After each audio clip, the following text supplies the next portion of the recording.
So, maraming salamat sa papunta ngayon. Isabel, I know marami kang pinagdadaanan.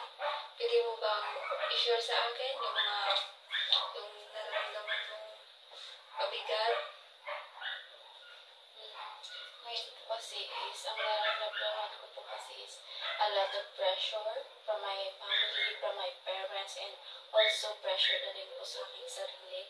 Kasi po, my parents, they keep pushing me so hard na, like, they always say things na I need to succeed and that I have to make something of myself. And every time I struggle, it also feels like I'm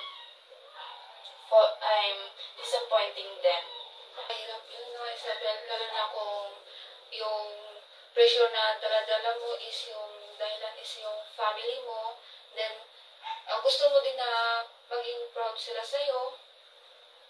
Opo, gusto ko po na maging proud po sila sa akin kasi alam ko po na they sacrifice so much for me na nandito po ako ngayon.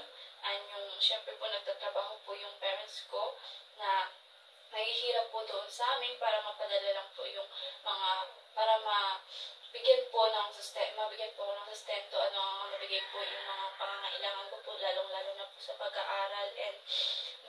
Pero po, every time po na parang feeling ko kahit sa konting mali lang po sa quiz ko or mababa po yung score ko, nasasaktan na po ako kasi feeling ko po, hindi ko po namimit yung mga expectation po nila and feeling ko po napakawalang kwenta ko pong anak and like maybe I'm not good enough na to achieve what they want for me and it's so overwhelming po. Naintindihan kita, Isabel, no?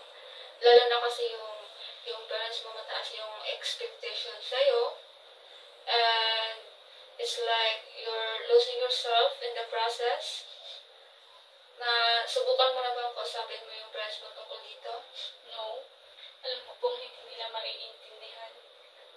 Sasabihin lang po yan nila na I need to work harder or try more or strive more and they always remind me na every time na magreklamo ako, sinasabi lang nila na mabuti ka pa na mayroon kang suporta galing sa amin, hindi kagaya ng mga ibang bata na pinapaaral pa yung sarili nila. Ikaw, ang gagawin mo na lang, mag-aral, mag-focus sa study mo, bakit hindi mo pa magawa? And yun po, feeling ko that I know po na I'm so lucky to have them as my parents, but napapagod na rin po ako. It sounds like you're under a lot of pressure.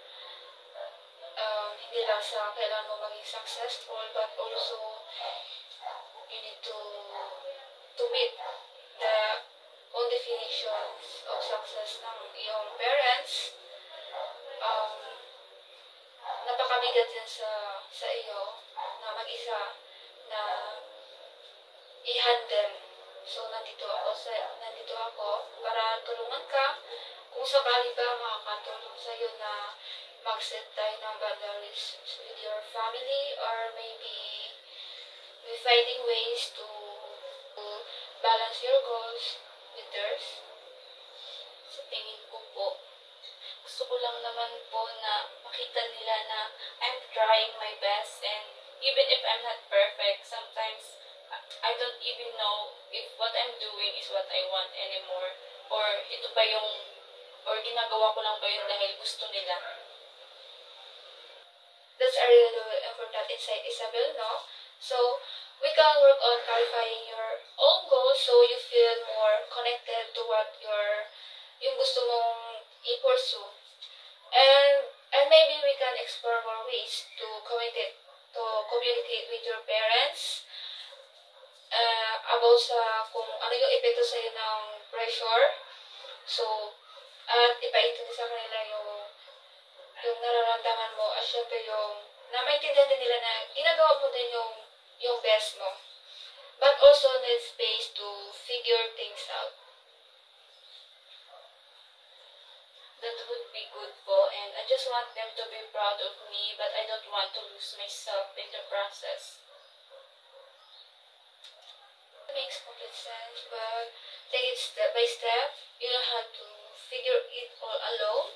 And we can work together to help you feel more in control of your path. You deserve to feel proud of yourself just as much as they do. Thank you po, ma'am. It means a lot to know na may someone po na nakaka-understand po sa nararamdaman ko ngayon.